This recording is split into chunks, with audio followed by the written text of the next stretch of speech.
আসসালামু আলাইকুম। কেমন আছেন আপনারা সবাই? আশা করি আপনারা সকলেই ভালো আছেন। আজকে আরো একটি নতুন ফোনের রিভিউ নিয়ে আপনাদের সামনে হাজির হলাম। আজকে যে ফোনটি রিভিউ দেওয়া হবে, ফোনটির মডেল হচ্ছে ইনফিনিক্স নোট 50 প্রো প্লাস। এই ফোনটিতে আপনারা অনেকগুলো ইউনিক ফিচার্স পেয়ে যাবেন, যে ফিচারগুলো সচরাচর সকল ফোনে অ্যাভেলেবেল পাওয়া যায় না।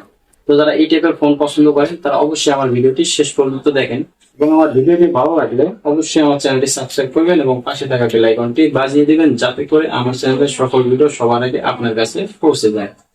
চলুন তাহলে আর দেরি না করে শুরু করা যাক আমাদের ভিডিও মূল পর্ব। ভিডিওর মূল পর্বে যাওয়ার আগে আমরা প্রথমে ফোনটির আনবক্সিং ভিডিও দেখে নেব। ফোনটির মেইন বক্স ওপেন করার পর আপনারা সর্বপ্রথম এর ভিতরে একটি ছোট্ট বক্স পেয়ে যাবেন, এবং ছোট্ট বক্সটি খোলার পরেই আপনারা সর্বপ্রথম একটি সিম রিজেক্টর পিন এবং একটি সুপার ভিআইপি কার্ড পেয়ে যাচ্ছেন। যে ভিআইপি কার্ডের দ্বারা আপনারা আপনার ফোনের 100 দিনের ভিতরে যদি স্ক্রিন প্রোটেক্টরের কোনো ধরনের কোনো প্রকার সমস্যা হয়, তাহলে এই কার্ড আপনারা নিয়ে যাবেন এবং সম্পূর্ণ ফ্রিতে সার্ভিস পেয়ে যাবেন। এবং এরপর এর ভিতরে আপনারা প্রয়োজনীয় কিছু কাগজপাতি, একটি গ্লাস প্রোটেক্টর ও একটি ম্যাগনেটিক কভার পেয়ে যাচ্ছেন। এই ম্যাগনেটিক কভারের দ্বারা আপনারা ফোনকে ম্যাগনেটিক ভাবে চার্জ দিতে পারবেন। এরপর সর্বশেষ আপনারা ফোনটিতে পেয়ে যাচ্ছেন 100 ওয়াটের একটি ফাস্ট চার্জার, এবং এই চার্জারের সাথে আপনারা type C to type C cable পেয়ে যাচ্ছেন। বর্তমানে আমরা যে ফোনের চার্জার গুলো ইউজ করি সেই চার্জার গুলোতে type A to type C available আমরা দেখতে পাই, কিন্তু আপনারা এখানে পেয়ে যাচ্ছেন type C to type C cable. এবং বাড়তি আরেকটি জিনিস আপনারা এখানে পেয়ে যাচ্ছেন, সেটা হচ্ছে টাইপ সি পোর্টের একটি হেডফোন। এরপর আমাদের সেই অনাকাঙ্ক্ষিত phone Infinix note 50 pro plus. ফোনটির ডিজাইন অসাধারণ, দেখতে অবশ্যই ভালো লাগবে। এবং আপনারা ভিডিওতে যে কালারটি দেখতে পাচ্ছেন এটি হচ্ছে টাইটেনিয়াম গ্রে কালার। এই ফোনটি 3টি কালার হয়ে থাকে। তো বন্ধুরা, আমরা দেখে নিলাম আমাদের ফোনের আনবক্সিং ভিডিও। এখন আমরা সর্বপ্রথম এই ফোনটির ডিসপ্লে, ডিজাইন এবং ডিউরেবিলিটি নিয়ে আলোচনা করব। ফোনটির ডিসপ্লে সেকশনে আপনারা পেয়ে যাচ্ছেন 6.78 ইঞ্চির একটি অ্যামোলেড ডিসপ্লে, যা মূলত 144 হার্জ হাই রিফ্রেশ রেটের একটি অ্যামোলেড ডিসপ্লে। এবং ফোনটিতে আপনারা 1300 নিটস পিক ব্রাইটনেস পেয়ে যাচ্ছেন। ডিরেক্ট সানলাইটেও আপনাদের কোনো ধরনের কোনো প্রকার সমস্যা হবে না। ফোনটির ওয়েট হচ্ছে 209 গ্রাম।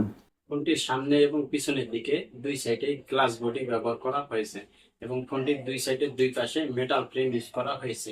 এখানে কোনো ধরনের কোনো প্রকার প্লাস্টিক ইউজ করা হয়নি, তাই ফোনটি হাত থেকে পড়ে গেলে ভেঙে যাওয়ার সম্ভাবনা কম আছে, এবং এর ডিউরেবিলিটি নিয়ে কোনো ধরনের কোনো প্রকার সন্দেহ নেই। এবং এই ফোনটিতে একটি বিশেষ চমক হচ্ছে, আপনারা যদি সামনের দিক থেকে স্যামসাং গ্যালাক্সি S25 এবং ইনফিনিক্স নোট 50 প্রো প্লাস ফোনটিকে এইভাবে ধরেন, তো দেখে বোঝার উপায় নাই কোন ফোনটি স্যামসাং গ্যালাক্সি S25 এবং কোন ফোনটি ইনফিনিক্স নোট 50 প্রো প্লাস। তো আপনারা যদি কম প্রাইসে স্যামসাং গ্যালাক্সি S25 এর একটি ফিল নিতে চান, তাহলে অবশ্যই এই ফোনটি আপনারা চয়েসে রাখতে পারেন। ফোনটির চিন বেজেল বেশ ন্যারো, তাই আপনারা যখন ভিডিও এডিটিং করবেন কিংবা ভিডিও ওয়াচিং করবেন কিংবা ফেসবুক করবেন, ইউটিউবিং করবেন, তখন আপনারা একটা অন্যরকম ফিলিংস পাবেন। তো আপনারা যারা কম টাকার ভিতরে স্যামসাং গ্যালাক্সি S25 এর একটি ফিল নিতে চান, তাহলে অবশ্যই আপনারা এই ফোনটি চয়েসে রাখতে পারেন। বন্ধুরা, এখন আমরা কথা বলবো ফোনটির প্রসেসর নিয়ে। ফোনটিতে প্রসেসর হিসেবে আপনারা পেয়ে যাচ্ছেন মিডিয়াটেক ডায়মন্ডসিটি 8350 আলটিমেট, যা মূলত টিএনসির একটি 4 ন্যানোমিটারের প্রসেসর। এই প্রসেসর দিয়ে আপনারা 120 FPS এ গেমিং করতে পারবেন। কিন্তু 1-2 ঘন্টা খেলার পরে ফোনটি যখন একটু হিটিং হয় কিংবা এর তাপমাত্রা 40 ডিগ্রি প্লাস হয়ে যায়, তখন একটু ফ্রেম রেট ওঠানামা করে। এছাড়া ফোনটি ডেইলি ইউজের কোনো প্রকার ল্যাগ আমরা পাইনি। ফেসবুক বলেন, ইউটিউব বলেন, ইনস্টাগ্রাম বলেন, টিকটক বলেন, আমরা কোনো ধরনের কোনো প্রকার ল্যাগ পাইনি, স্মুথলি চালাইতে পারছি। এই প্রসেসরে আপনারা 2 বছরের মেজর আপডেট পেয়ে যাবেন। এবং এই ফোনটি দিয়ে আমরা পাবজি 45 মিনিট গেমিং করেছিলাম, তাতে করে ফোনটির চার্জ 14% শেষ হয়। তাতে করে বোঝা যায় আপনারা যদি একটানা পাবজি গেমিং করেন, তাহলে ফোনটিতে স্ক্রিন অন টাইম পেয়ে যাবেন 7 ঘন্টার পাশাপাশি, কিংবা বেশিও পেতে পারেন। এছাড়াও যদি আপনারা ফোনটিতে পাওয়ার ব্যাংক লাগিয়ে নেন, তাহলে এর সাথে আরো 2 ঘন্টা ব্যাকআপ পেয়ে যাবেন। তো এই ছিল আমাদের প্রসেসর নিয়ে আলোচনা। এখন আমরা আলোচনা করব ফোনটির ক্যামেরা নিয়ে। ফোনটির পিছনে ট্রিপল ক্যামেরা সেটআপ রয়েছে। মেইন ক্যামেরা 50 মেগাপিক্সেল, যেটা ওআইএস, এবং এর সাথে একটি 50 মেগাপিক্সেলের একটি টেলিফটো লেন্স, সেটাও ওআইএস, এবং 8 মেগাপিক্সেলের একটি আলট্রা ওয়াইড শুটার। এবং পিছনের ক্যামেরা দিয়ে আপনারা ভিডিও রেকর্ডিং করতে পারবেন 4K 60 FPS পর্যন্ত। এর সামনে ক্যামেরা হচ্ছে 32 মেগাপিক্সেল এবং এই ক্যামেরা দিয়ে আপনারা 4K 30 fps পর্যন্ত ভিডিও রেকর্ডিং করতে পারবেন। তো বন্ধুরা এখানে কিন্তু ক্যামেরার দিক দিয়ে আপনারা কোনো ধরনের কোনো প্রকার কমতি পাচ্ছেন না। পিছনের ক্যামেরা দিয়ে 60 fps পর্যন্ত এবং সামনের ক্যামেরা দিয়ে 30 fps পর্যন্ত ভিডিও রেকর্ডিং করতে পারছেন। বিশেষ করে যারা ব্লগ করেন কিংবা ভিডিও করেন কিংবা ইউটিউবে ভিডিও আপলোড করেন তারা এই ফোনটি চয়েসে রাখতে পারেন। ফোনটির ক্যামেরা নিয়ে আপনারা অবশ্যই সন্তুষ্ট থাকবেন। এই ফোন দিয়ে তোলা কয়েকটি ছবি আপনাদেরকে আমি স্যাম্পল হিসেবে দেখিয়ে দিচ্ছি। ছবিতে আপনারা দেখতে পাচ্ছেন ছবিগুলোর শার্পনেস ভালো, কিন্তু ডিটেলের পরিমাণ একটু কম, কারণ এখানে 8 মেগাপিক্সেলের আল্ট্রা ওয়াইড শুটার ব্যবহার করা হয়েছে, যার কারণে ডিটেলের পরিমাণ একটু কম আসে। কিন্তু প্রাইস রেঞ্জ হিসাব করলে আপনারা ক্যামেরায় সন্তুষ্ট থাকবেন এবং ভিডিও রেকর্ডিংও সন্তুষ্ট থাকবেন। এখন আমরা ফোনটির ব্যাটারি সেকশন নিয়ে আলোচনা করব। ফোনটিতে আপনারা 5200 mAh এর ব্যাটারি পেয়ে যাচ্ছেন, সাথে 100 ওয়াটের একটি ফাস্ট চার্জার এবং 50 ওয়াটের ওয়্যারলেস চার্জারের সাপোর্ট।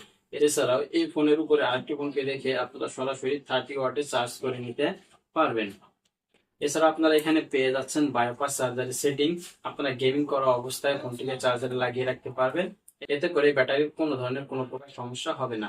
আপনারা এখানে আরো একটি অতিরিক্ত জিনিস যেটা পেয়ে যাচ্ছেন, ফোনের চার্জারের যে স্পিড আপনারা সেটাকেও কন্ট্রোল করতে পারবেন। আপনি যদি চান গেমিং করা অবস্থায় আপনার ফোনটি আস্তে আস্তে চার্জ হোক, তাহলে আপনারা লো অপশন সিলেক্ট করে দিলে ফোনটি আস্তে আস্তে চার্জ হবে এবং ব্যাটারিও সেভিং থাকবে। কিন্তু আপনি যদি চান যে না আমি গেমিংও করবো পাশাপাশি হাই স্পিডে চার্জও করবো, আপনারা সেটাও করতে পারবেন। হাই স্পিড অপশন চালু করে দিলে এখানে হাই স্পিডে চার্জ হবে, তাতে করেও ব্যাটারি কোনো ধরনের কোনো প্রকার সমস্যা হবে না। বাইপাস বিষয়টা হচ্ছে আপনারা যদি ফোনকে চার্জে দেন, ফোনের চার্জ যখন 100% হয়ে যাবে ফোন অটোমেটিকলি চার্জ নেওয়া বন্ধ করে দিবেন। এবং আপনারা যখন গেমিং করা অবস্থায় ফোনটিকে চার্জে লাগিয়ে রেখে গেমিং করতেছেন তখনও ঠিক একই কাজ করতেছেন। ফোনটি সরাসরি ব্যাটারিতে চার্জ দিচ্ছে না, ফোনটি চার্জ সংগ্রহ করে রেখেছে।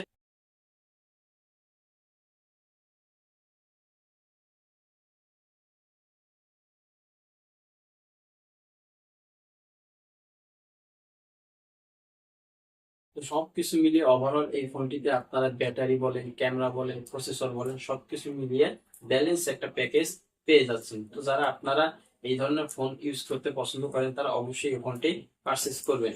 এখন সর্বশেষ এই ফোনটির ভালো দিক এবং খারাপ দিক নিয়ে আমরা আলোচনা করব। ফোনটির ভালো দিক হচ্ছে ফোনটি একটি অফিসিয়াল ফোন। এই ফোনের কোনো ধরনের কোনো প্রকার সমস্যা হলে আপনারা অফিসিয়ালি বাংলাদেশে সার্ভিস করে নিতে পারবেন, তাতে করে কোনো একটা প্যারার মধ্যে আপনারা পড়বেন না। এবং ফোনটির খারাপ দিক হচ্ছে এই প্রাইস রেঞ্জে আমরা যদি আনঅফিসিয়াল ফোন কিনতে যাই তাহলে আমরা এর থেকেও ভালো কিছু পেয়ে যাব, কিন্তু ফোনগুলো হচ্ছে আনঅফিসিয়াল। কিন্তু এই ফোনটিকে যদি আপনি অফিসিয়াল হিসাবে বিবেচনা করেন তাহলে অবশ্যই এই ফোনটি এগিয়ে থাকবে অন্য যে কোনো ফোনের থেকে। তো এই ছিল আমার আজকের আয়োজন। যদি আমার ভিডিওটি ভালো লেগে থাকে অবশ্যই আমার চ্যানেলটি সাবস্ক্রাইব করবেন এবং পাশে থাকা বেল আইকনটি বাজিয়ে দিবেন, যাতে করে আমার চ্যানেলের সকল ভিডিও সবার আগে আপনার কাছে পৌঁছে যায়। যারা যারা নতুন আমার এই ভিডিওটি দেখতেছেন তাদের সবাইকে অনুরোধ করা হলো আমার ফ্যামিলির সাথে যুক্ত হয়ে যান এবং আমাকে সামনের দিকে অগ্রসর করতে আমার চ্যানেলটি সাবস্ক্রাইব করে দিবেন। ধন্যবাদ।